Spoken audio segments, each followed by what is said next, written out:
Hello, everyone, and welcome.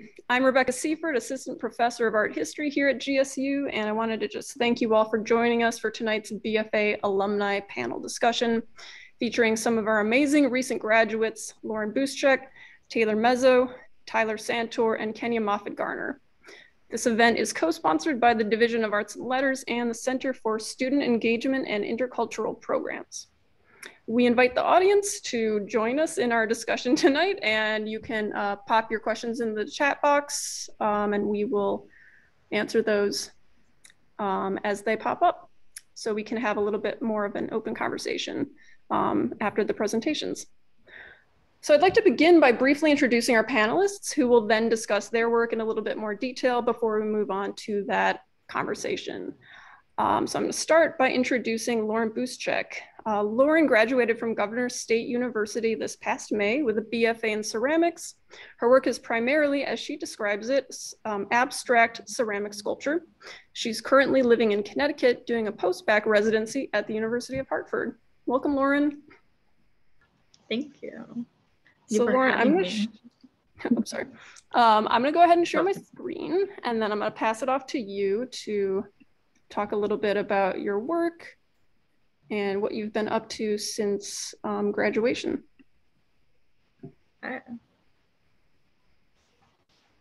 Alrighty. Okay, can you guys see that all right? Okay. Well, yeah, my sculptures are mostly like they're self-portraits that reflect on personal trauma that I've experienced throughout my life. And they also relate to feminist and abject art theory. So like everything really creepy, kind of bodily fluidity, very voluptuous female attributes to them. I don't have any photos of work that I've been working on this past like semester period.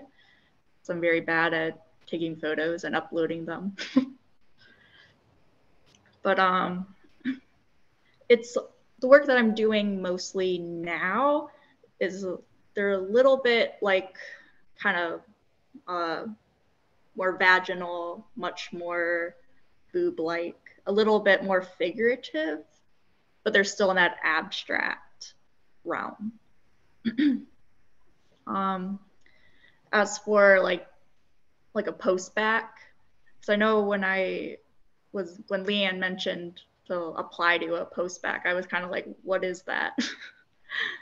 And it's pretty similar to like when you're doing senior project.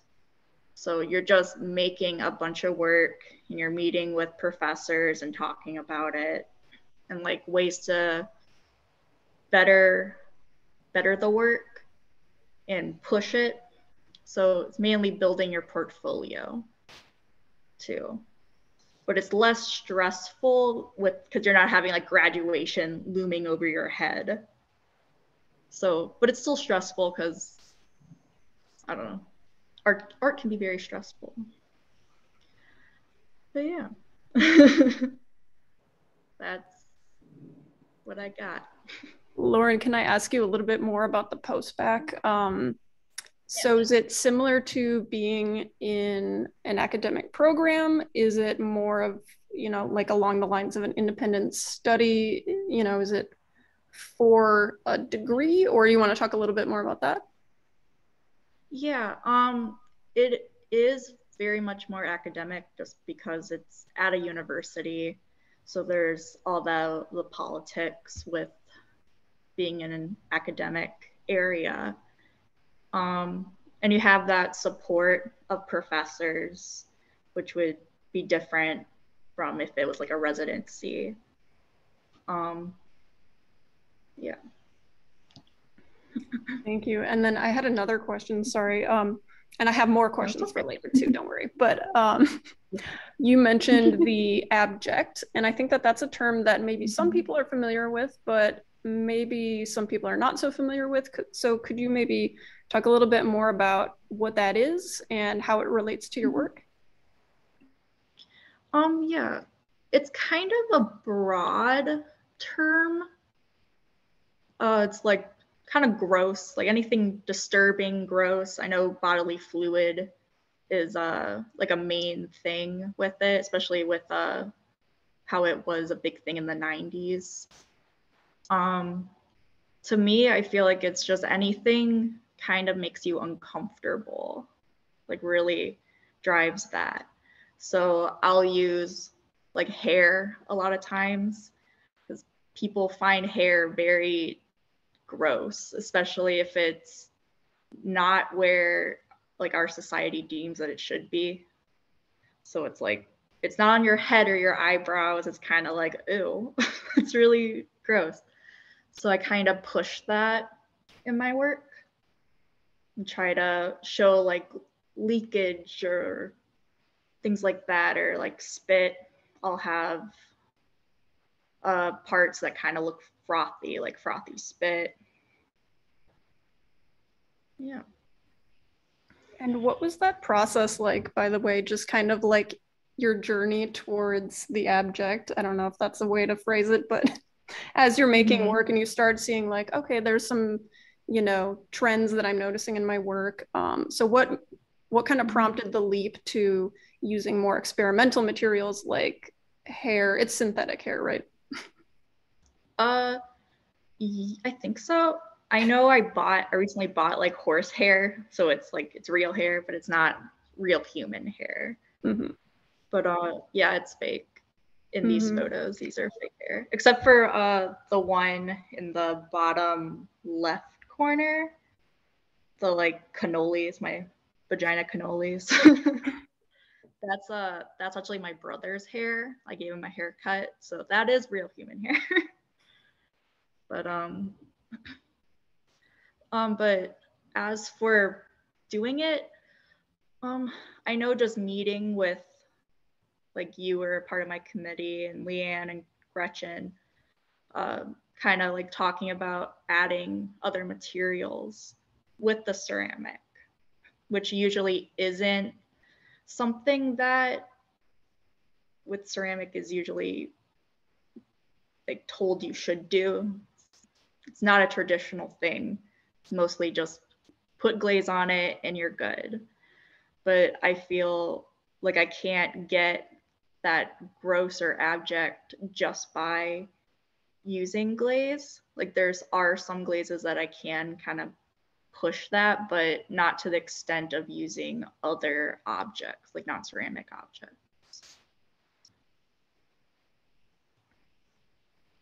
Yeah, I wonder how much of that is connected to the texture, the role that texture is playing in your work, and how you wanted to get something, a little creepy, a little gross, and using different materials was helping you achieve that.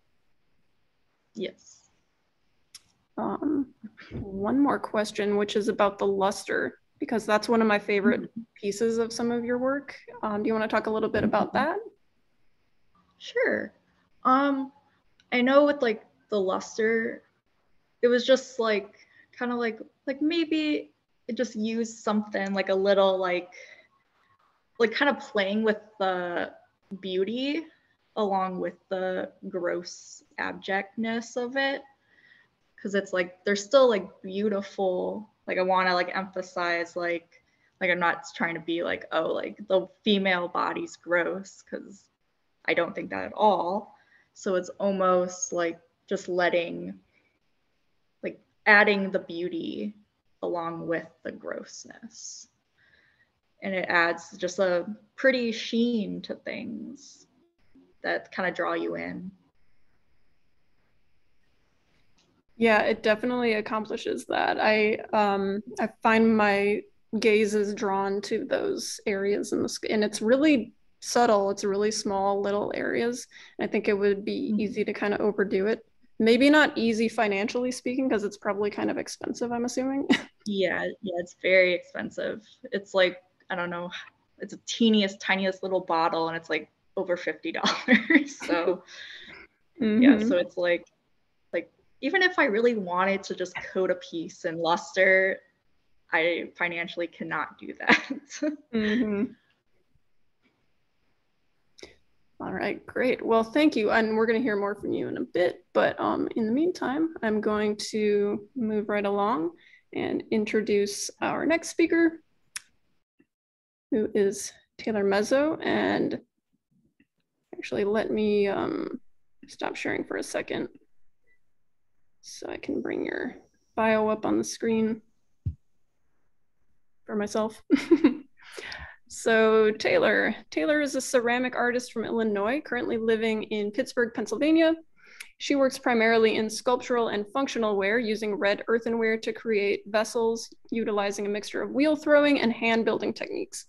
Taylor has participated in short-term residencies at the Penland School of Craft and Peters Valley School of Craft.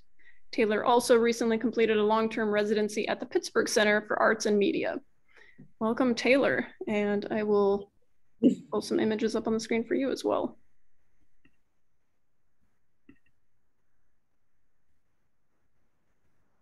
All right.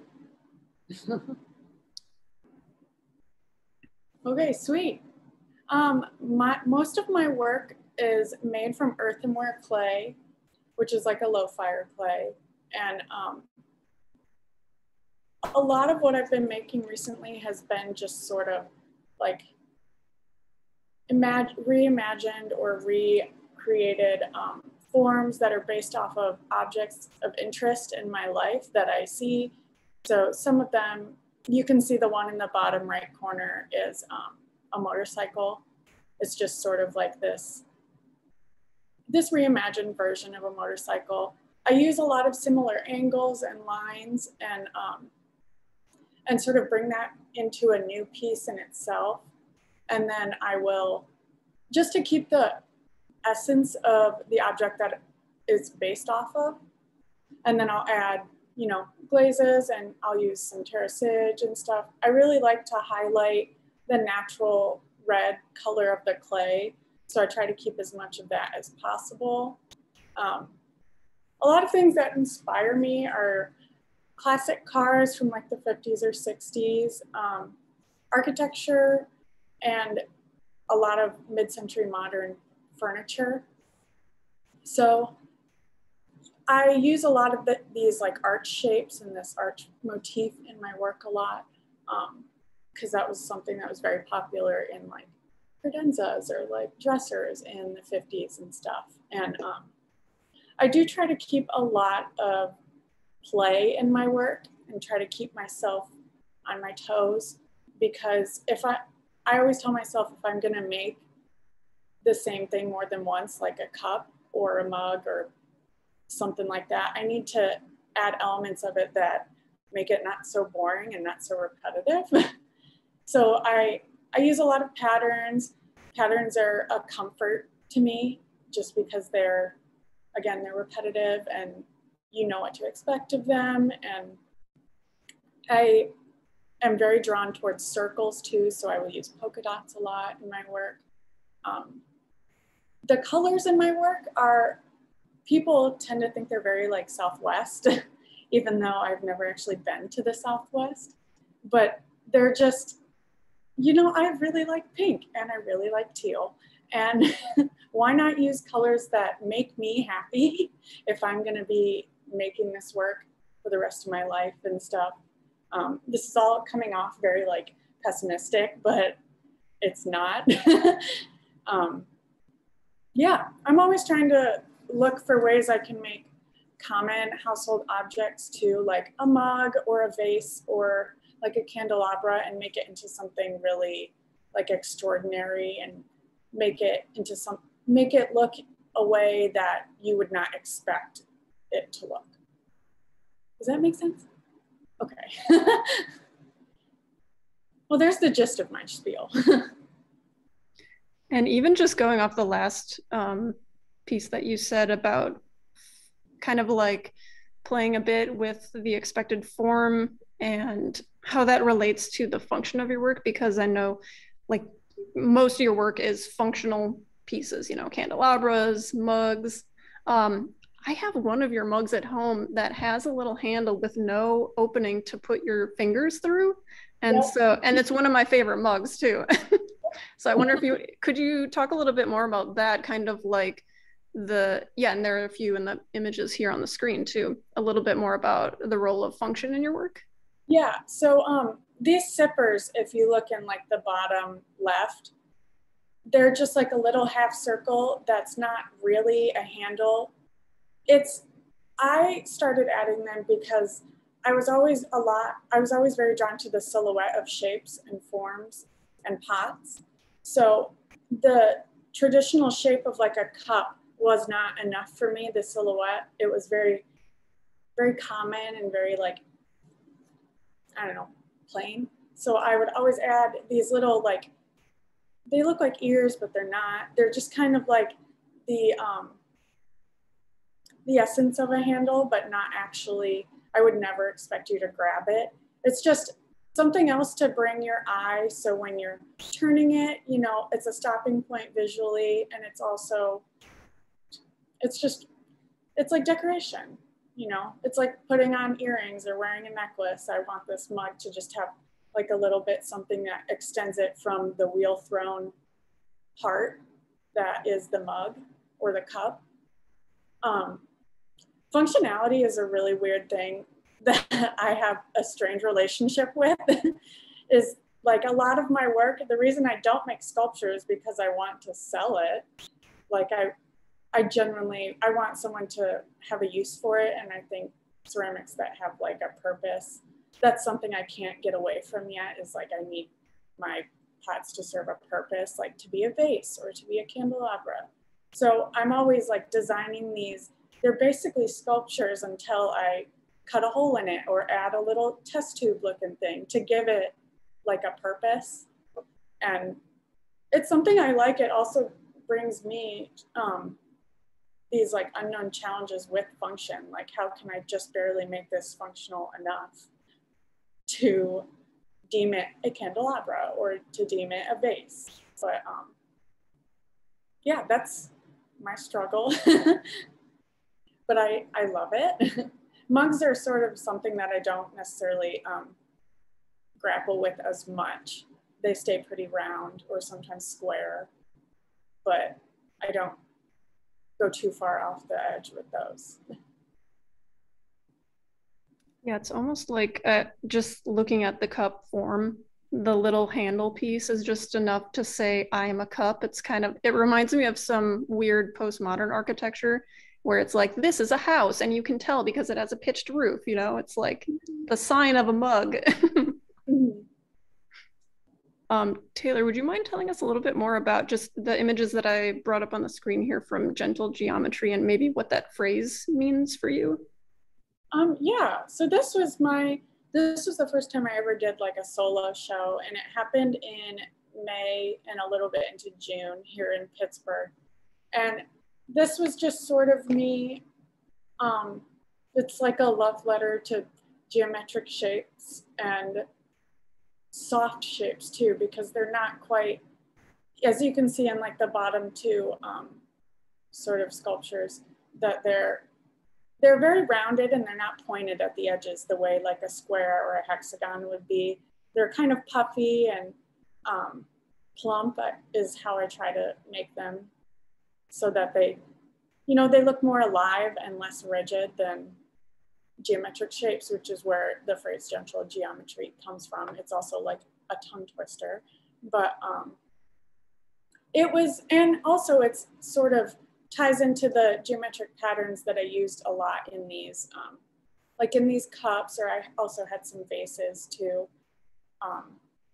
It's just something I really like, and that has driven me since the beginning, is just geometry and geometric shapes. So it was sort of like a very gentle take on that, or a very soft take on that. And these are all pieces that were in my work. I had, if you want to click the link, you can. There's some, it's like just all pieces. Does Zoom work like that? Yeah, let me start a new share because I think it was just on PowerPoint. Here we go. Yeah. Yeah, like my teapots, I think if you just click one of the, yeah, those are sort of like a very funky interpretation of like a traditional teapot. And I kept a lot of things in sort of this primary 1, 2, 3 circle, square, triangle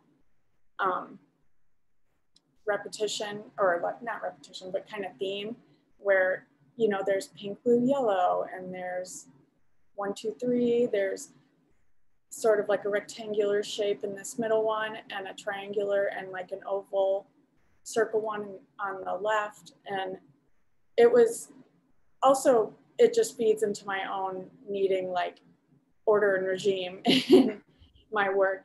As playful as it is, it's like I have to find some sort of place to rest, like with these colors and with doing things in 3s or 4s.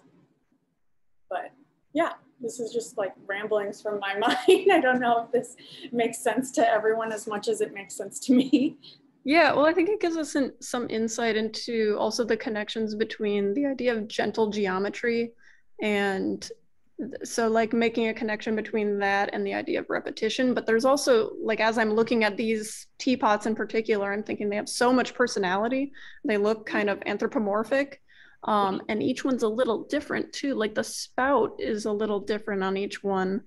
So there's a sense of repetition and there's a sense of gentle geometry, but they're also very kind of like, I don't know, there's some kind of animal form I'm seeing or something. Is that intentional? No, but I mean, I get it. It's like the spouts look like chunks, and like because they have sort of that gap in the middle, the first two, you know, it looks like legs. They kind of, yeah, they just look like little pets. I'm going to go back to something you said way in the beginning of your talk too. It's like more of a technical question. You mentioned Sidge, and I know that that's played an important part in some of your work. So for those who aren't familiar with what that is, do you want to explain a little bit?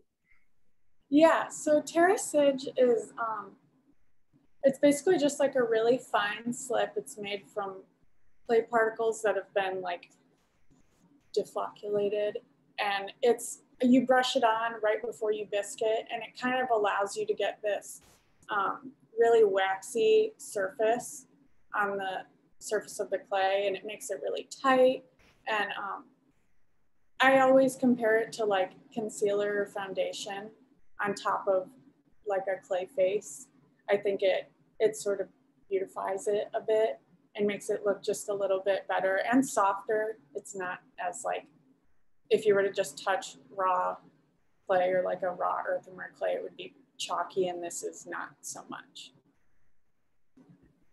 Yeah, that makes sense. And it again, conceptually, it's all kind of bringing the work together. I mean, you were talking about this gentle geometry and you described the forms as kind of soft, and they do have kind of like a pillow-like quality to them. So the Sidge seems to really complement all of the other choices that you're making throughout the design process. Yeah, it just softens it and gives it this interesting sheen to, when I glaze it, just kind of, I don't know, brightens it a bit. Mm-hmm. All right, well, oh, sorry, was there something else you were gonna say? Oh, no, I'm good. I was gonna say, I think it's time to move right along down the line. I'm gonna go ahead and stop sharing for a second so I can introduce our next speaker. So where am I here? Okay, Tyler Santor. Tyler is an illustrator, graphic designer, and printmaker who graduated from GSU in spring 2020. He runs a print studio called Tortoise and the Fox, where he designs and prints concert posters and unique artwork, and also manages a team of graphic designers for a sticker company. On the side, he also helps run a punk music venue in Pilsen, which I want to visit, that doubles as a DIY skate park, which he and a group of friends have been building since the pandemic hit. So welcome, Tyler. Thank you so much for joining us. Let me go ahead and share some images as well. Yeah, thank you for having me.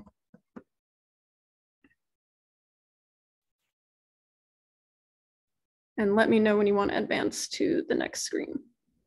I mean, you could just go at your own discretion whenever you feel like it, I guess. All right, I like that freedom.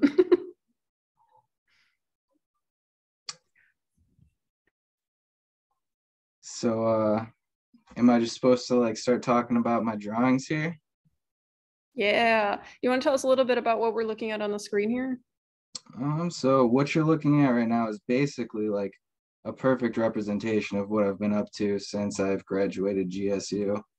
A lot of my work kind of lands itself in the realm of just like weirdo art, just random characters, the type of people that, I would probably find myself having like the best conversations in my life with. Um, it's just kind of outcasty people that I respect most in this world that, I kind of resonate with myself.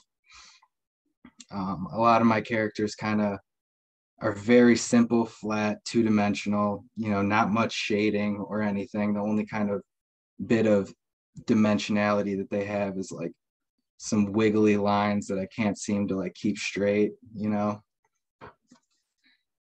I mean, I feel like a little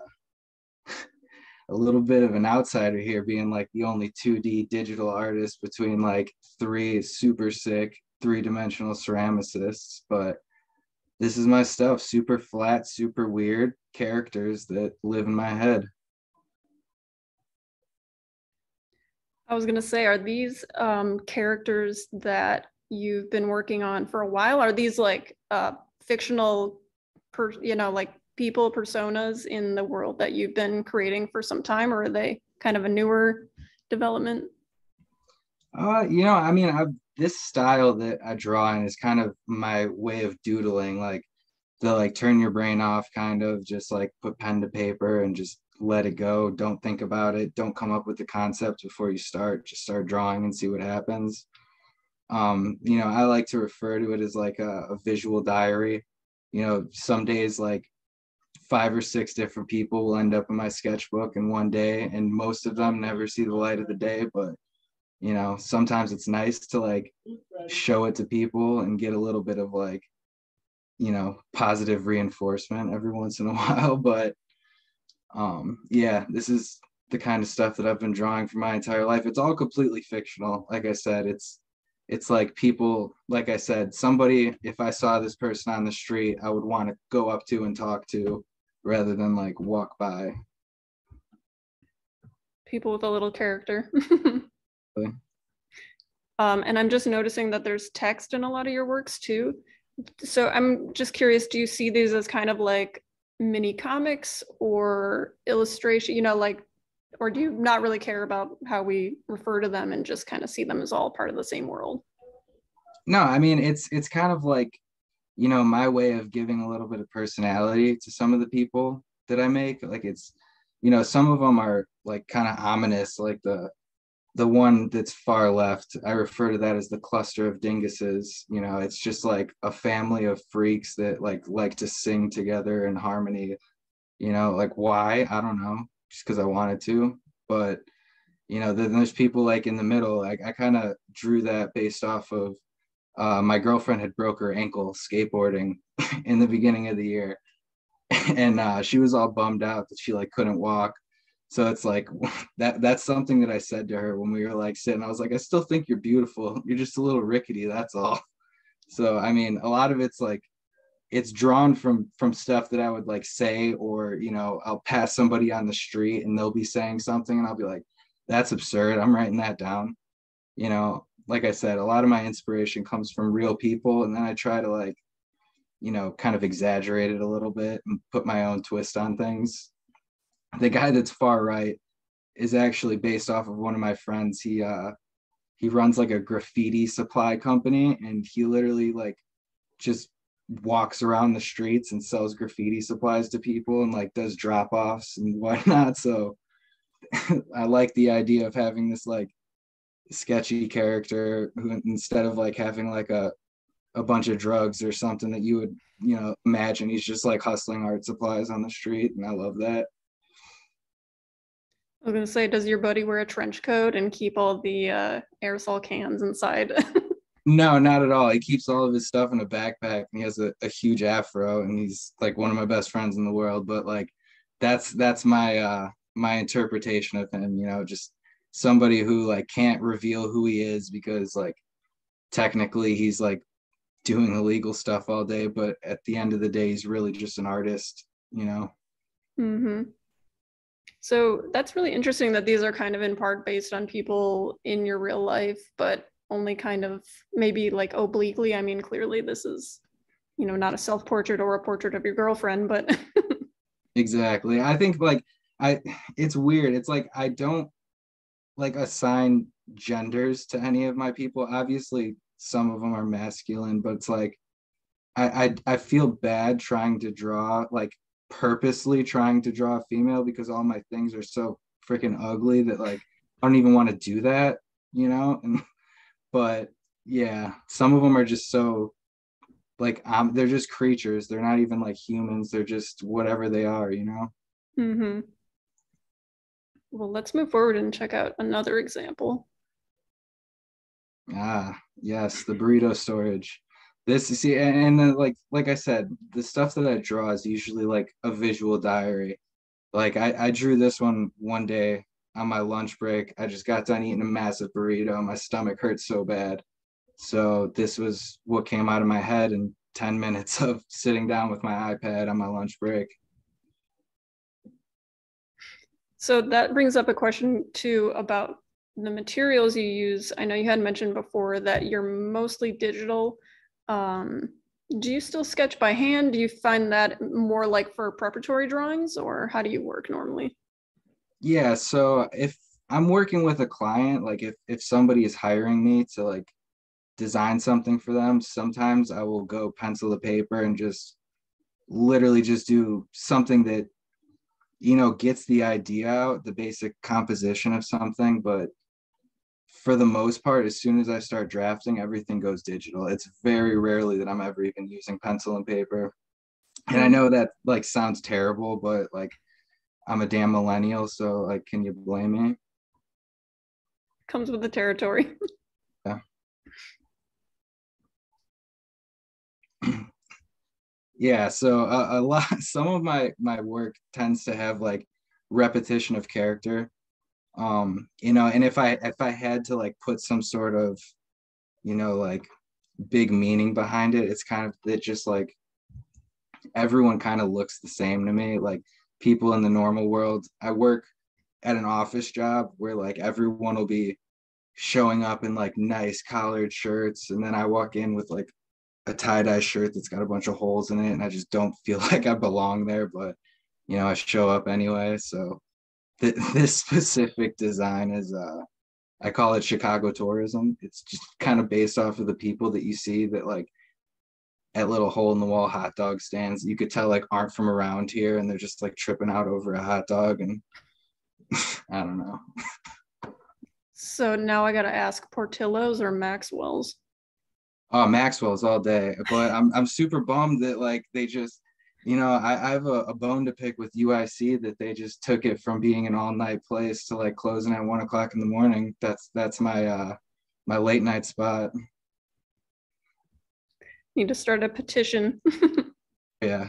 Get an art campaign going. Yeah, I mean, if you wanted to just switch this around and me talking about hot dogs for the entire time, you'll probably get so much more out of me than like having me talk about my own artwork, to be honest with you. Yeah, there's a But lot of hot dog imagery I noticed in your work.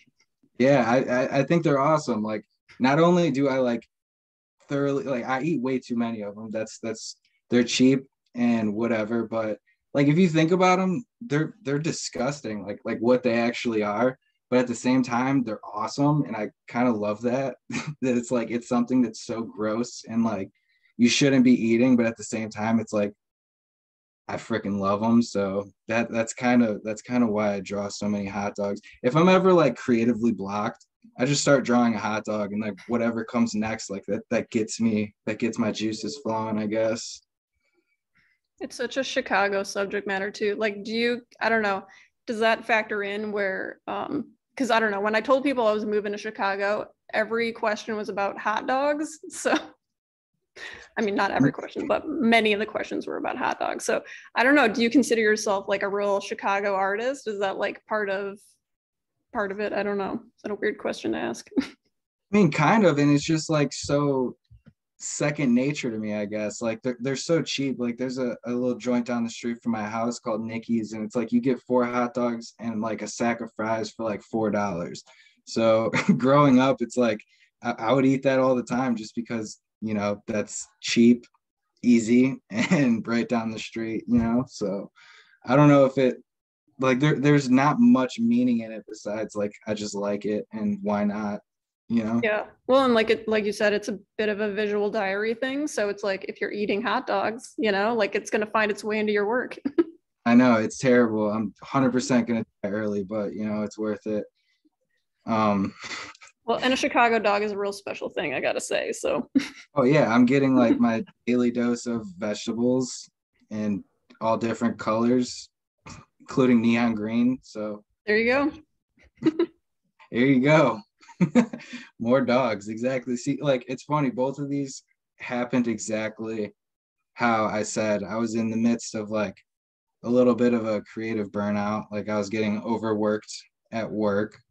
You know, I wasn't spending enough time to myself, like sketching or doing anything. I was in between like freelance jobs and I just wanted to do something. And both of them just started off with like me drawing a hot dog. So I don't know. The one on the left, I don't know what was going on that night. I think this was like 3 a.m. and I was just like out of it. So a guy riding a hot dog like a horse, that makes sense. And then the one on the right is kind of a play on the term man's best friend. Like it's your dog, like the dog is the man's best friend. So yeah, I'm really corny. I love dad jokes, and this is kind of like my representation of my corniness, I guess. Oh, that was the last set of slides. That's funny, you know, because they're corny, but there's such, because of the style you're using, there's a bit of a dark humor aspect to it, you know, like you mentioned the word absurd before. And I think that's pretty spot on there. There's something that's like, even though they're drawn in this like kind of cutesy way, or the subject matter is kind of cutesy, and you know, something like a man riding a hot dog, he's wearing a dunce cap and he has too many eyes and his head's too big, you know, there's all these elements that are kind of like creepy and disturbing too. Yeah, I mean, I don't know if any other artists do this, but like I guess to even coin myself as an artist, you're supposed to be able to talk about your work and like what does it all mean? And I don't set out to do that at all.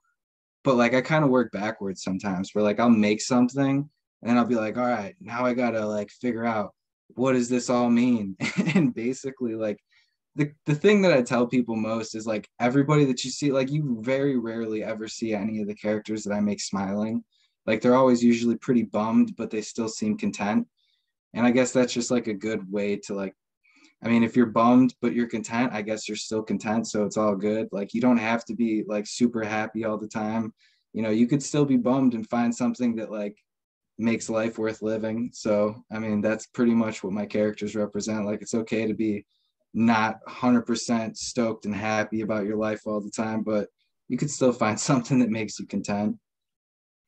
If you got a good hot dog, you're set. Exactly.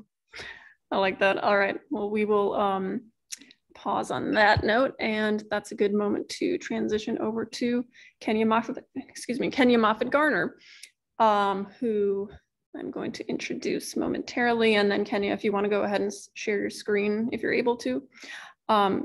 Kenya is a ceramic artist and oil painter from Chicago, Illinois. She uses her own personal narrative as a vessel to create ceramic figurative sculptures that explore themes of identity and the human condition. Kenya received her BFA from Governor State University in 2020 and has exhibited in Baltimore and Chicago. Her artistic practice, as she describes it, involves creating a space, where was I? I'm reading, sorry about that. A space of hypervisibility to Black diaspora identity while exploring the themes of fragile Black life. Equally, she says, these experiences matter to me and aid in my inspiration to create work that visualizes my perceptiveness as a Black queer woman, to which I use my identity as a vessel to communicate. All right, so welcome, Kenya. Hi. So I make work based off like Black resilience and sustainability. And I kind of define that as like emotional, like uncertainty, and I can't say this right, emotional uncertainties. And I tend to try to like explore different themes in my work that kind of like relate to me and my personal identity. So identity is really big for me in my work. And that's something that like I struggled with throughout my entire life. Like, who am I, and like what art that I make, and who am I making art for? So I kind of wanted that to like show up in my work. So yeah, when I make work, I try to make super emotional, and I call it empathetic work. I try to work in this like space that's like the in-between, like moments that are like more so felt and not seen in a sense. And I try to like work there. I consider my work like an investigation on like how the viewer perceives my work and what they feel when they see my work. Is there like moments that like they relate to in my work? So, and I'm really big on Black representation. I think clay is like brown. So I'm just like, oh, this brown clay, I want to keep it this natural color. I'm brown. Let's make this really super representational work.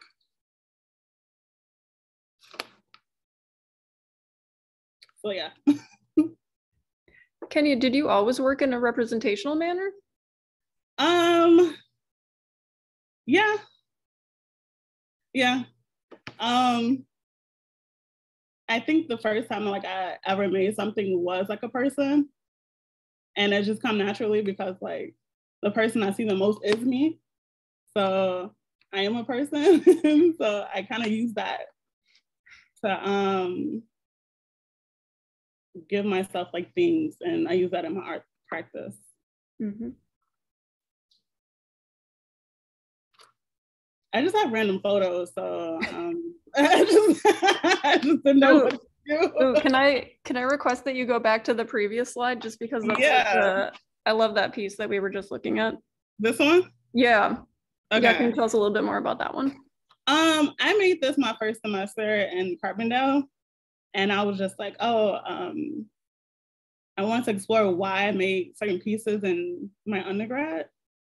And so I came up with this piece. I was still like repeating themes that I did in undergrad, basically. And this piece kind of represents me because like I had appendicitis in school. And so I still came and did my ceramics too. So I consider it, calling it like tummy pains, but it's like a vast representation of me. But I also like for my figurative pieces to kind of look like other things as well. So this was kind of like that, what I was going for. Yeah, it has a really, like there's so many different art historical references that come to mind, just like the torso, but then it's particular, you know, it's like stemming from your particular experience and yeah, painful experience, might add. Yeah, I realized that my art is kind of like Roman Greek sculpture is mixed in with like African, like Benin sculpture. So that's the look that I'm going for. The way that the figure in that piece, by the way, is kind of like doubled over in pain. Yeah, that's how I felt. I've never had an appendicitis, but that gives me an idea of, you know, how it might impact someone, and also just the fact that we don't have a face too makes it a little bit more universal or relatable. Yeah, I try to create more shared moments in my work. I want to like do something that like kind of involves intersectionality, because like I am a Black woman, and like I think my moments or like my experiences is universal to other people, even if they don't look like me. And we all have suffered some kind of tummy pains. So I wanted that piece to be that vessel for that. And then I'm just gonna keep keep it going. This piece is like a totem piece for me. Don't quite know what I was going for when I did it, but I just did it. We can just go to the next one. But yeah. Can we pause on this one for a second? Because I think this is a great example that showcases your work in both ceramics and in painting. Mm-hmm. So I don't know, do you consider yourself both, you said a ceramic artist and an oil painter? Do you combine the two mediums like this very often? Yeah. My ceramics, I approach like the surface like it's a painting. So I might glaze it multiple times. I might put underglaze on it, or I might put like oil paint on it too as well. But I approach both mediums together, and I try to build like a consistent like language between the two. But I think I'm kind of both. Like I like each medium. Like there's qualities between both mediums that I like, and there's qualities that I don't like in between both of them. So if I'm like annoyed with one, I'll just bounce to the other one, and I bounce back. So it kind of like grounds me in a sense, being able to work with both mediums.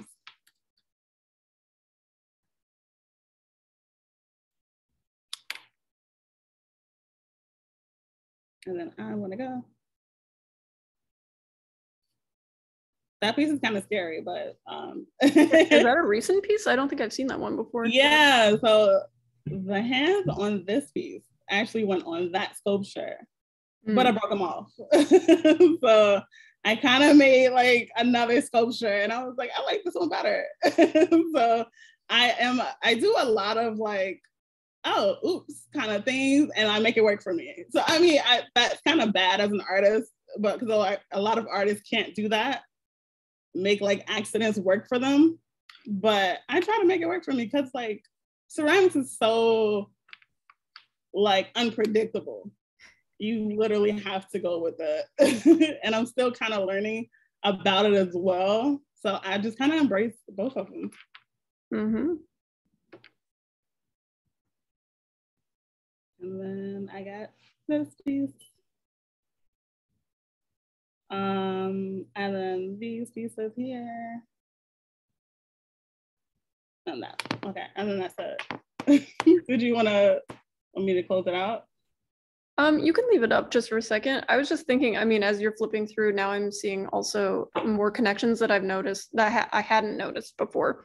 Mm-hmm. Like disembodied limbs. Yeah. Because so, I thought it was like I'm sorry. Go ahead. I was gonna say I think it was the previous slide. This one? Yeah, you were saying that was kind of like a happy accident. Yeah. I don't know if you said happy, but kind of like rolling with it. But then I'm like, oh, well, if you, scrolling forward, I noticed that the disembodied limbs kind of reappear in other works of yours too. Yeah, so I kind of use that accident to foster the next kind of work that I was going to do the next semester. So I wanted to make a full like human body, but I wanted to break it apart. So I have these two huge heads that are kind of like swimming into each other. And I wanted to talk about like energies, like non-binary energy and masculine and feminine like energies together. And then like I created a torso that kind of went with it, but kind of talked about touch and like that moment of touch. And it could mean a lot of things, but it just depends on how the viewer like sees the work and sees themselves in the work. And then I made the legs kind of separately and just like hung it on the wall. I was like doing some kind of like shadow work. So I try to like embrace my happy accidents in a sense, yeah. I can't control the medium, but it's like either you let the medium control you or you control it. So that's what I like learned. There's a lot of layering too, I'm noticing in your work, you know, like whether it's that kind of like, I don't know, like stacking kind of aesthetic or totem-like aesthetic, or if it's ceramic on top of something that's painted. Yeah, I'm kind of curious about that. Is that something that's intentional, like part of the overall concept, or is it something that, again, kind of like arises within the process kind of naturally? Or I think the stacking comes from like stacking like multiple things in one piece, and me just like visualizing that.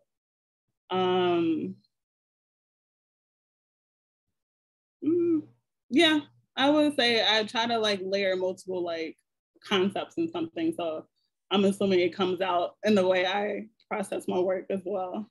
That's something I'm still trying to figure out, why I make my art, who I make my art for, and it's a process. But I call my work just like me doing investigations, basically. Yeah, there's something about the choices you make in installation and presentation too, about, you know, you expect to see something that is made out of ceramics. Sculpture in general, you tend to expect to see it up on a pedestal. And so much of your work is either like straight on the floor or it's connected to the wall, which, so then the connections to painting kind of come out in that way too. It's, yeah, a real combination between those two mediums. Yeah, that was something that like I had critiques about, was to maybe my work was, I put it too much on a pedestal, like figuratively. So I needed to take it off the pedestal to push it to different like medium or different space, I guess. I just had one other question that I was kind of curious about as you were flipping through the images. Are these figures, I mean, it's a similar question to what I was asking Tyler about. Are these figures that you're drawing from real life? Are they kind of like quasi self-portraits or other people in your life? I think it's like a mixture of like, well, I don't think I'm in any of my work. Maybe like the idea of not having like a perfect body in a sense, maybe I can relate to that. But I think I just use themes that are common to others. Like, I think the way I see myself in my work is that like my sculptures are brown, so I'm automatically connected to it. But I try to make like faces from memory. So they're just like random things that I come up with in my head, or random bodies that I come up in my head. Some I try to use like references, but like it doesn't seem personal. Like I want my work to be personal and not a direct representation of something else.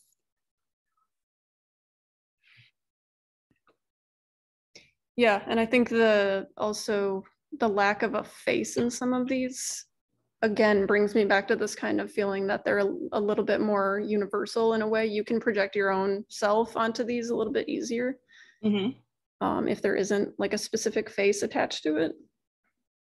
Yeah. I've seen this piece in person, and I'm just curious if you could say a little bit about some of the surface treatment that you've done on the ribcage area. I'm trying to remember.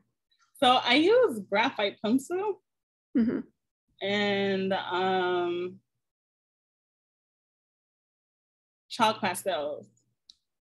Yeah, so I use very painterly or like graphic mediums inside of my my sculptures.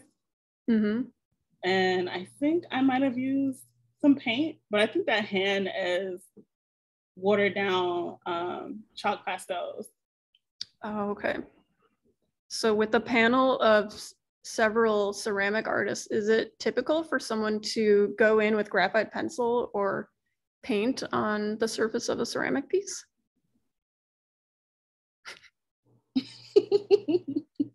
Why not? If it's a sculpture, sure. I feel like if it gives you the surface that you want, I think it's cool. I know usually for figurative work, paint is often used. instead of glaze. So, and I've seen other artists use graphite too. So, yeah, I really liked that surface quality that created, and it did make it feel kind of like a three-dimensional painting in a way. Yeah, I think I use white terra Sidge as well. Okay. Get back on it. Yeah, there's like multiple layers, and I think I only fired this once, so I had to use 2D mediums to pop out the surface. Mm-hmm. All right. Well, thank you, Kenya.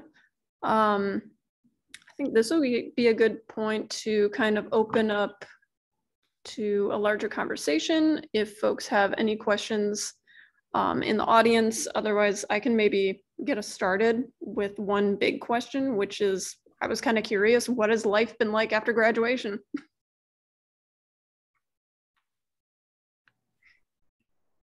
I'm sorry, I was reading the chat. No, what you go. Life after graduation has been it's been interesting. I did like a year in at SIUC. I decided to come back, and I kind of want to go to school for something else. But in the meantime, I am at home trying to make an impression in Chicago. So working, I've been trying to do that. But life outside of school has been, it's different. Like when I make art, I do it on my own time. And I don't have to follow a time period, I guess, which is bad because I started a painting and I have not touched it in 2 months. So I do miss that discipline that I had in school. Yeah, I was gonna say life after school. Well, I mean, it's hard and it feels expensive. like I really took the studio fees for granted, and like just clay is like so expensive and like firing, like all that stuff, and like tuition. I know, like if you're not like at a residency or at some sort of school-based program and those fees aren't like reduced dramatically, I think that was something big for me. It was like, whoa, this is a lot of money. Just like scheduling, I think I had a hard time, especially because like the pandemic hit like 2 months after I graduated.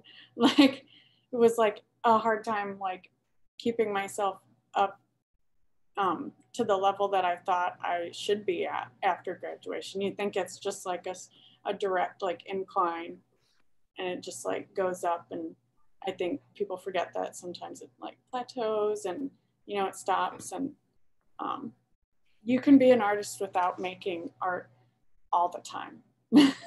I think is an important thing. Like there's times where I just like, I don't make for a really long time because I'm sad or because I'm like busy or I don't have the money. But all right, someone else go next. I don't know, to kind of piggyback.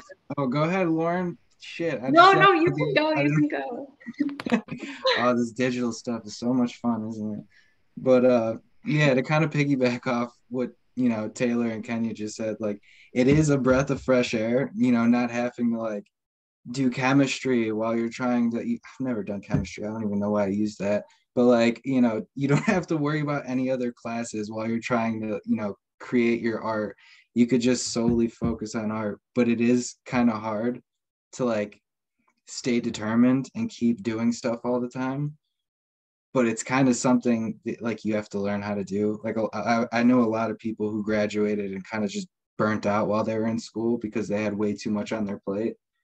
And it is a challenge to just kind of, you have to make your own deadlines. You don't have like a final that you have to cram for. You have to like create your own final, and that kind of sucks. But like I said, nothing beats not having to like go to these random classes that have nothing to do with art. So it does get better. It just puts a little bit more pressure on yourself to like, keep doing stuff on your own time and finding time to do something that you love. Do you want us to send you some assignments? No, because then I'll feel like I'm in school again. But honestly, maybe, I don't know. Yeah, you know what? Go for it. Because then, if I just don't do it, it's not like I'm getting a grade or anything. Yeah, true. Lauren, what were you going to say before? Well, I know, I guess just with the post-bac, it is like out of school. So I do have that structure of, okay, I need to make things, and I have that last wet clay day, which I hate, and the last day to glaze, which I also hate. So it's like I'm forced to make things, even if like I might not really want to, just because of whatever reason. But at least I have a structure. But I feel like I would go even if I didn't have that structure, just because I feel like if I'm not making, like I'm wasting time. Like even if it's like I like don't go into the studio because I'm like I need to go shopping, I need to buy food, I need to like do laundry, but I feel like I'm like I don't want to do those things because I'd much rather be making things than doing household things. And also it's like just a big drastic change, like moving cross country to an apartment and like from living at home. So it's like, oh my God, I have to pay rent now and like all these bills that I didn't have before. And it's also like I'm so far away. It's like, what if like my car breaks down or something? And like I would call like my dad or something, like be like, help me. So it's like I don't have that. Luckily, nothing happened like that. Knock on wood. I think this is wood. But yeah, that's a big change. That was like, whoa, okay. But I think I've been doing pretty good. So Yeah, absolutely. I mean, I think any kind of big adjustment like that is going to take some time to get used to. But it kind of leads me into my next question, which is about how do you look for different types of opportunities after you graduate? Like, how do you know what type of path you should take after you graduate, whether it's a post-bac or going to grad school or working on commissions or taking some time off? How do you figure out what you want to do in terms of those types of opportunities? So I would want to tell people who are in college just to apply for anything. Like no matter whether you think you are like up to that level or deserving of it, or even if it's something you like don't know if you want to do, I would just like apply for things, and that way just that you have a backup. And then I think it will surprise yourself in what you earn too, like what you think. Like I've applied for things where I'm like, this is really like I don't fit into this, I didn't think at all, or like where it's like, oh, I'm too early career, or like not emerging enough for certain things, and then I get it and I'm like, whoa, I'm like, what does that mean? What do I think about like myself and like my work? But I think it's always good to have options, so just apply for anything.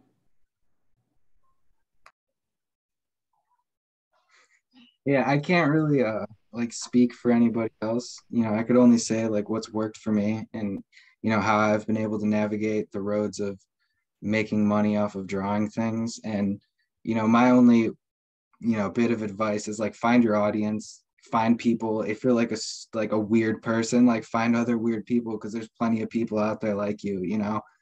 Like it's very easy to get stuck in your bubble of like the people that you met when you were in like fifth grade and like only talk to them for your entire life. But there's a whole world out there and like there's people who will resonate with your stuff even if you don't notice that right away. So as artists, a lot of us are very socially awkward, and it's kind of hard for us to like just walk up to somebody and like start a conversation, but it's kind of something that you have to do, and like it gets easier. It only gets easier, and it only helps you out in the long run, like finding people who resonate with your stuff. And that's usually how my springboards work, is just like finding somebody who likes my work. They'll reach out, we become good friends, and that's how stuff happens. So I've never had to like, just the thought of going back to school just gives me anxiety, and it's something that I don't even know what a post-bac is. I've never even heard of that, and I don't even want to know what it is, but like yeah, my advice would just be social, you know, don't try to stay in your bubble. There's other people out there like you, and talk to people. So I think that's good advice. And also raises an important question. Lauren, what's a post-bac? It's like, I don't know, it's very hard to describe. It's pretty much just your, like, you have your bachelor's degree, but you're just going more in depth in your field of study. So it's not like a degree you're getting really, but it's you're just like, I got my degree, but I want to learn more into it with the structure of like academia in there. I don't know. At least that's what it is for, I think it is. It's, I don't know. There's probably like a better like textbook saying for it that I don't have, but that's We all how I have would Google. describe. Yeah, we can Google on our own time. I like that description, and it also, you know, I forget what I was going to say. Yeah, it kind of like points to the fact that everyone's going to have different needs after they graduate. So some people want that extra structure, and some people want to kind of like, you know, choose their own adventure, as Tyler's doing. And, you know, sorry, I had a thought and then I lost it. Long day. Kenya, you had unmuted yourself. Were you going to say something? Yeah, but then I forgot the question that you asked. So I'm like, had a brain fart. What was the question that you Okay, asked? good. No, it makes me feel better. It was, what kinds of opportunities have you been applying for or looking into? You know, like, how do you know if you want to apply for a post-bac, for example, or like go to grad school, or, you know, like try to find commissions, all the above? That is something that I still struggle with, to know what path I want to take in like in my artistic career. But I would definitely say just apply, like Taylor said, and you can always just leave something if you don't like it. Like, you're not stuck in your choices. But art is like forever like evolving too as well. So there's multiple paths that you can take. So yeah, that was my answer. Thank you. Yeah. Oh, we have a question in the chat box. Gretchen says, how do you figure out how to delegate your time? Yeah, especially when you're not in a structured environment.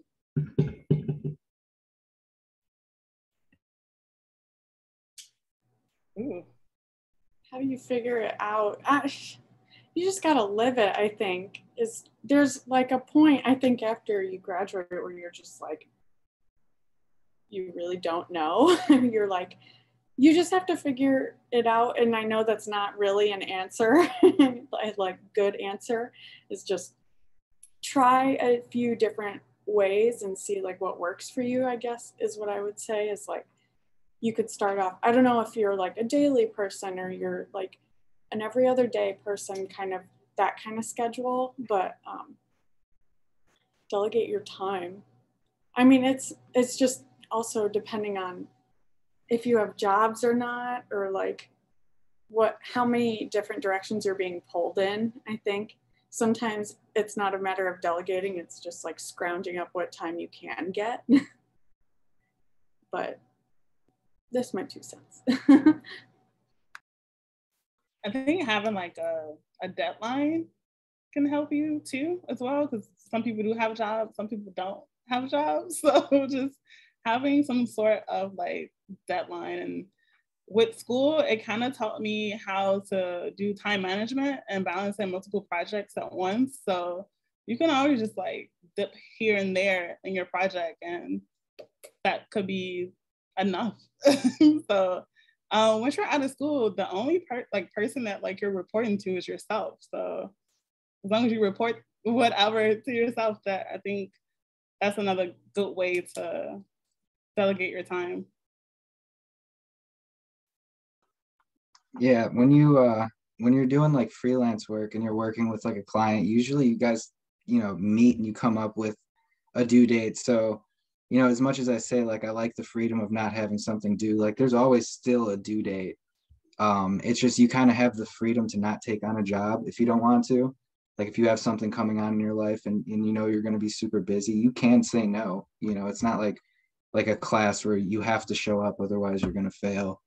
But I mean, if I'm not working on, client-based work, whenever I get free time is the time that I want to create. If I'm not like out skating or, throwing concrete around with my friends, it's like on my lunch breaks, I draw. When I'm up at 3 o'clock in the morning and I can't sleep, I draw. I do that to like keep myself happy because I think Taylor mentioned it. Like sometimes like you do get into a funk, you do get bummed and you don't do anything for like a month. And then you get even more bummed because you haven't done anything in a month and you're like, what the hell is going on? And you kind of just sink into this hole and then you draw a hot dog and everything is okay again. So that's basically how I navigate delegating my time. It always comes back to the hot dogs. No, I think you make a good point about, when you're in school and you don't submit your work, then you might fail the class. And I guess in the real world, if you don't take on a commission, you just don't get paid, So like, but it's up to you in that case, you can decide which commissions you want to take on, which ones are worth your time and your effort and your creativity.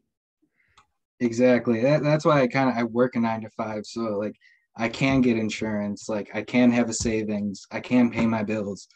And I do, my creative work on the side just to, I don't know if it's some sort of just like to feel good about myself, like say that I could like make money off of creating things, or if it's just, I've always wanted to be able to make a living. And if it works out that way to where I could quit my job and, pay for my insurance off drawing things, then hell yeah. But, it's not something that I ever set out for, Mm-hmm.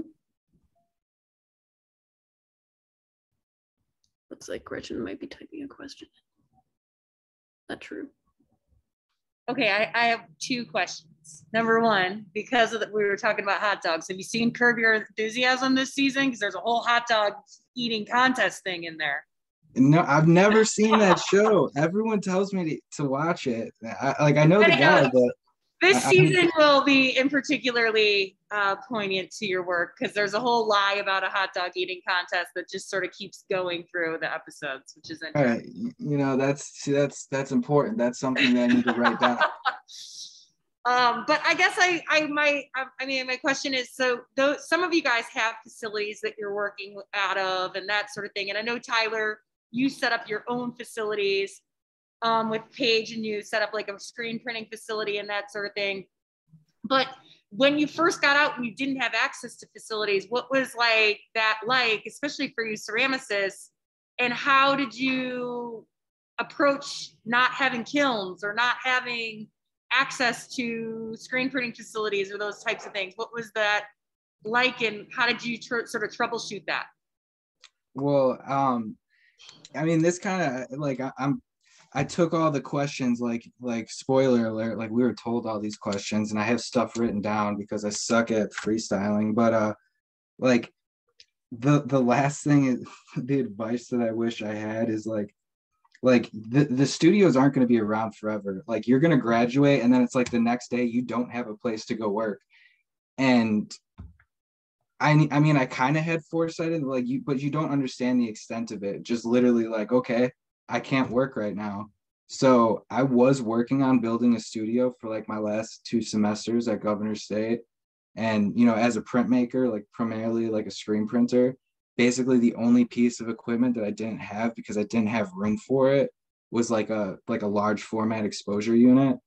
And I think like 2 or 3 weeks after graduating, I was just scouring Craigslist and like Facebook Market and just like all these used screen printing equipment places. And I found somebody in Grand Rapids, Michigan, getting rid of one of their old exposure units, which is it's almost the exact one that's in the dark room at Governor State. So like pretty much right away, I had everything that I needed to keep going. And you know, I was blessed in the sense where I didn't have this long period of like, what do I do? You know, but it is something that you have to think about. Like, you're not going to be able to just have a studio. Like, once you graduate, that's it, unless you do a front back or whatever that thing is called, like where you could continue school. So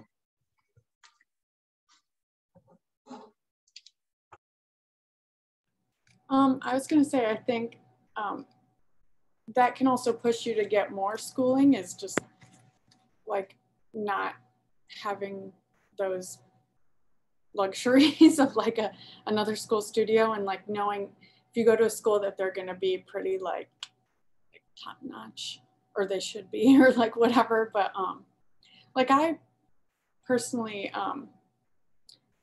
my last residency, they offered me like a receptionist job, and I'm at that job right now. But anyway, like, because I work here and I work like X amount of hours or whatever, they allow me to use the studio. So there's a lot of like, the art world is full of like bartering and like work trades and like sort of things you can do that don't necessarily mean you're paying for a studio. It's just like,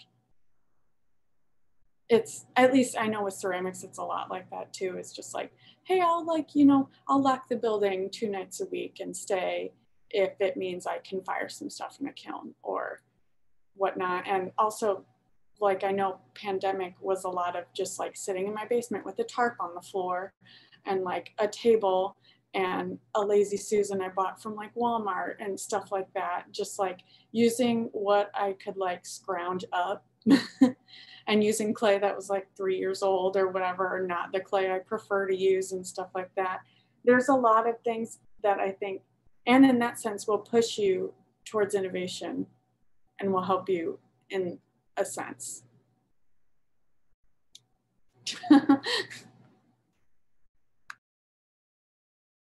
Especially during COVID, I feel like that was really key, you know, being stuck at home with limited materials maybe, or access to the equipment that you need.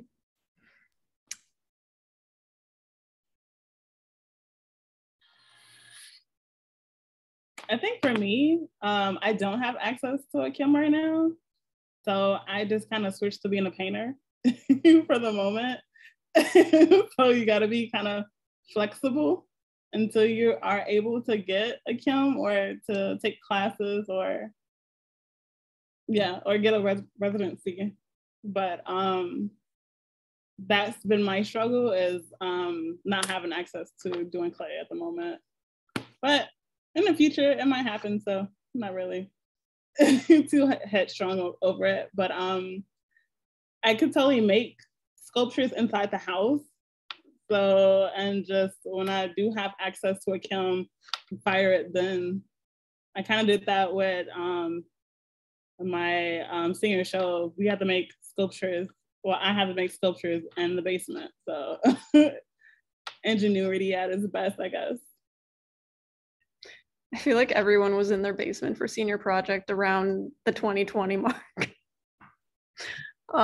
And speaking of senior project, by the way, we have a really good question from Sylvia in the chat box. She's actually gearing up to work on her senior project. So her question was, what are some of the things that were challenging when you were completing your senior project? Or maybe you want to forget about that, I don't know.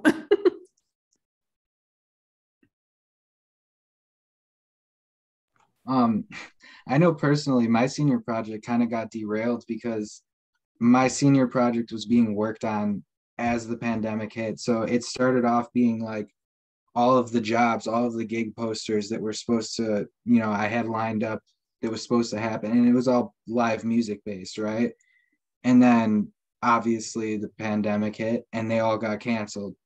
So I had the choice to like make prints for something that isn't going to happen, or kind of switch my idea. And like I said, it's like kind of a blessing in disguise that it happened like that, because no one ever really seen like the style that you were showing. Like, that's not really a good representation of the other work that I do, because I take my time and it's not just like quick doodles and like hot dogs. It's like a it's like taking something that a client wants and like putting my own spin on it, but it doesn't look like that at all. So it kind of showed me that like some people actually do like this, and like, okay, like maybe I'll do it a little bit more. And then I got out of school and it was like, heck yeah, keep doing it. But the hardest part for me was getting frames, and I still hate frames. Like right when everything shut down, I had to like get all these frames, and nobody like no one had anything. Shipping was so backed up, and I honestly thought I was just gonna have to like pin my stuff to the walls. But yeah, between having to completely restart my senior project and getting frames, that was the hardest part. I think the transition from just like having a group critique on a table to a gallery wall or a shelf was like difficult to, that was just like what I struggled with, was like pieces and how they look in my head or on my sketchbook were just like in my hands versus how you would sort of like professionally display them. Or I don't know if that's a good term to use, but and then also I know we got pretty like we got most control over like how things were displayed, but I know because it was COVID, we just like had to drop it off and like let Jeff take over it. And I was like I was like, please display this next to this one, and what, like leaving notes and stuff. I think just you don't do a lot of curating, I think, when you're in these studio classes, and then it's like a skill you kind of pick up towards the end as you're putting together your show, is like how my stuff looks like spatially, like next to other people's work and also next to itself, how it reads and stuff. Yeah, there was a moment I remembered when Lauren was like putting all of her pieces on the table and looking at them all together. And Leanne was like, they're all kind of the same color. And I think that was kind of like a moment where it was like, yeah, they kind of are, you know, like reevaluating, because they're going to all be shown together in some way in the same space. So yeah, I think it pushes you to consider that aspect of display that you hadn't really had to consider before.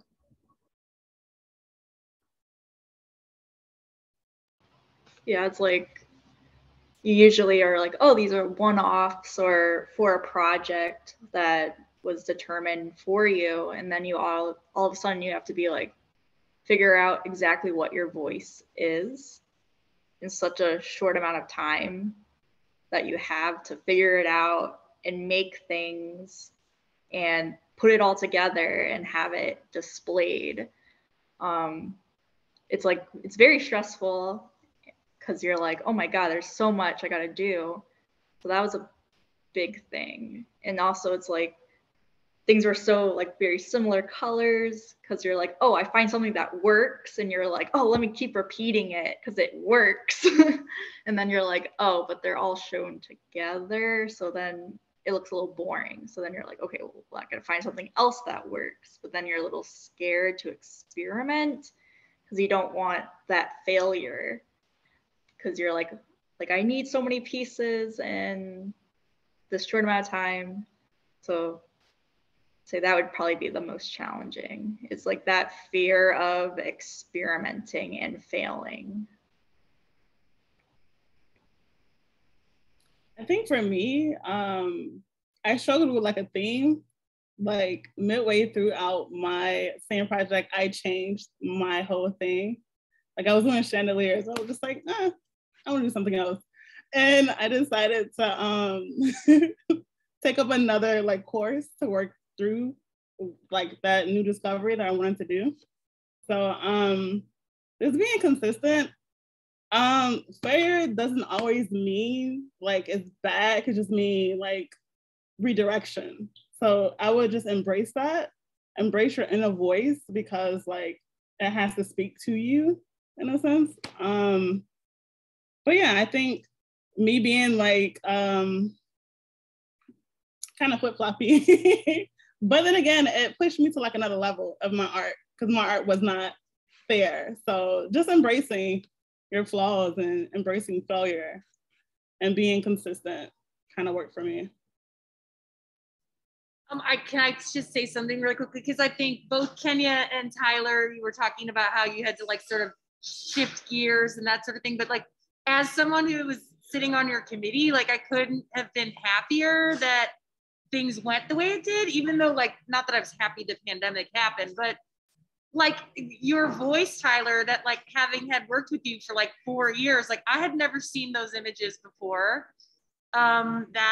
Before this happened, and mostly because like you said they were private little sketches that you did, but then it wound up being these like really fantastic imagery that I'm so glad you're continuing with along the way. And I would say the same about Kenya, you know, like you had built some really great things, and then when you came and said, oh, I'm going to do these chandeliers, and all of us are like, I remember being like, I mean, they could be cool, but so when you switched back over, and then that second semester I was sitting on your committee, I just thought, these are so good. Like I hope you don't have any regret about the chandeliers, and that those can always be revisited later, right? Like with new ideas, like, you know, that kind of thing. I guess my last question, I guess, to you guys is like, is there anything you feel like we didn't give you that you wish, as an instructor, it's kind of a selfish question, but we always want to know how we can improve, right? Like, is there anything that like you wish we would have informed you of, or that you wish you would have been told ahead of time, or maybe we told you it, but you didn't believe us, or like anything like that, that you feel like would be helpful for other people in the future? To be honest, and I know I'm not really giving you much help here, but I kind of am, because I'm appreciative that you guys kind of gave us the freedom to do whatever we wanted, where I feel like when I was at, you know, getting my associate's degree, like I remember I was turned off from ceramics because my ceramics professor was very much like, she would lead you down a certain path and you couldn't stray from that path. And if you started to, she would come over and physically start like working your clay and tell you, no, you can't do that. It's not abstract enough. And it kind of like turned me off from it, where when I got to Governor State and you guys were just basically like not teaching us art, is like, you're supposed to already know how to draw. This is the process time. This is where you learn how to screen print. This is where you learn how to carve a lino block. This is where you learn how to do whatever. That's what I appreciate about how you guys went about teaching us, because I spent as much time as I possibly could in the studio, like looking at what some of my inspirations do and trying to figure out what they do, because it's not like they don't write it down. They don't tell you step by step how to do something. You just got to figure it out. But to figure it out, you have to have time to do it. You know, you don't just look at something and know how to do it. You have to work at it and try stuff. So I like that you guys were able to let us experiment and like kind of hyped us up. Even if we did fail, it was like, you guys tried something new, like good job. Like I appreciate the fact that you were able to step outside your box and try to figure something out. So good job, instructors. You guys rock.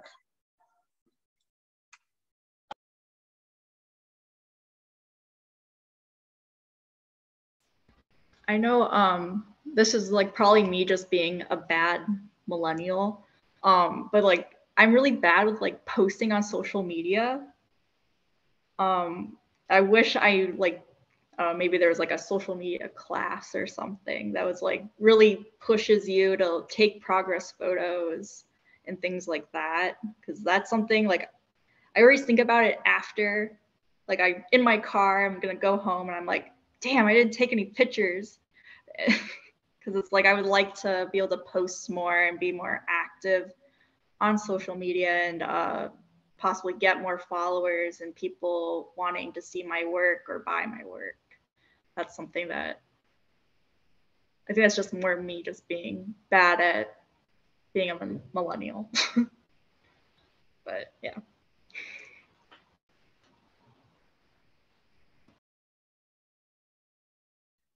Oh, and Cindy's saying social media class would be helpful, but the only problem is it might work for some people because they might have their own opinions of things to post and do, but it all depends on others.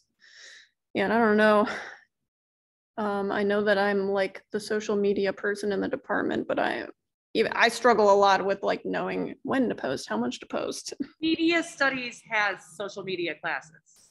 Oh, yes. There we go. Yes.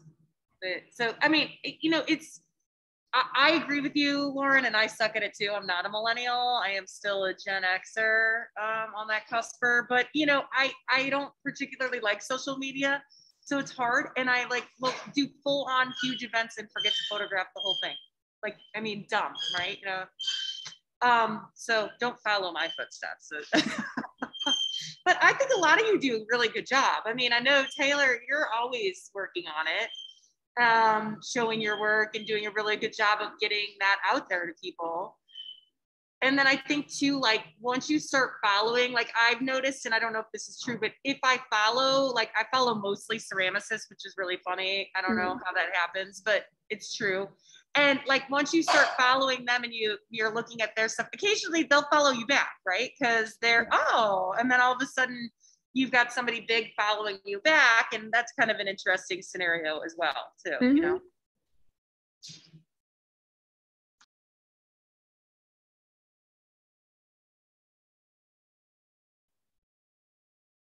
Oh, yeah. Cindy says, I'm Gen Z, so we're all sucked into social media since birth. To get feedback on to Gretchen's question, I really like the freedom you guys gave us. I didn't feel like I was being pushed inside of a box, and I was able to like explore different mediums. And anytime I explore different mediums, you guys are like, well, what does this have to do with this medium? So you guys like lightly kind of steered us back in a sense, but like you still gave us that freedom. And I didn't feel like I was like boxed or tokenized or anything like that. So thank you guys for that.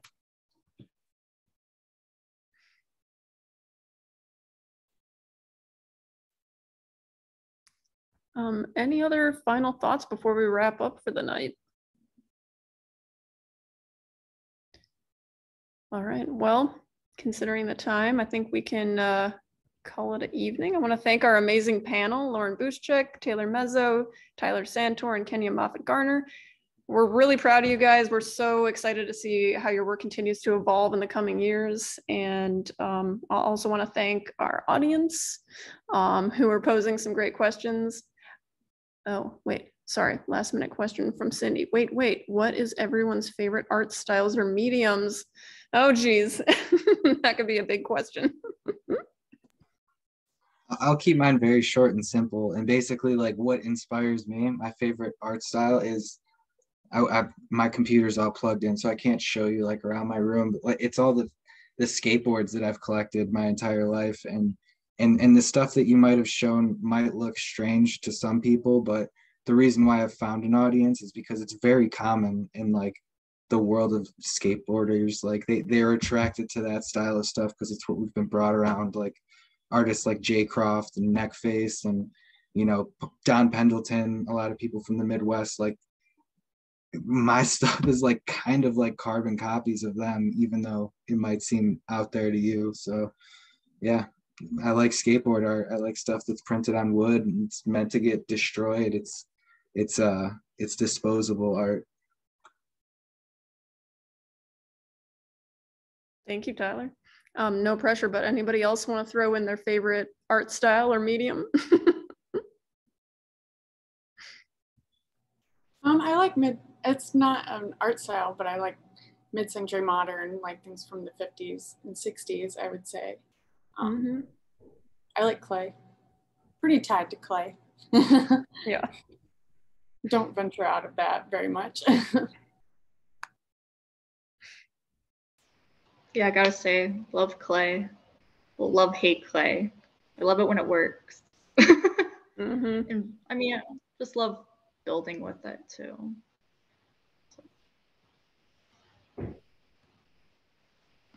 I like clay too. Surrealism, Renaissance, kind of contemporary art. I love Van Gogh. I'm so basic, but I do love his work. So yeah. Have you been to the Van Gogh experience? No, it feels fake. I don't know. It's just no. It's overpriced. Don't do it. It is kind of overpriced. $40. Yeah. Well, thank you so excuse me. Thank you so much, Cindy, for your great questions, and everyone else for your questions. Thank you to our panel again. Really excited, like I was saying, to see kind of what directions you take in your work from here on out. We're really proud of you. So thanks, everyone. Have a great evening. Bye. Thank you. Bye.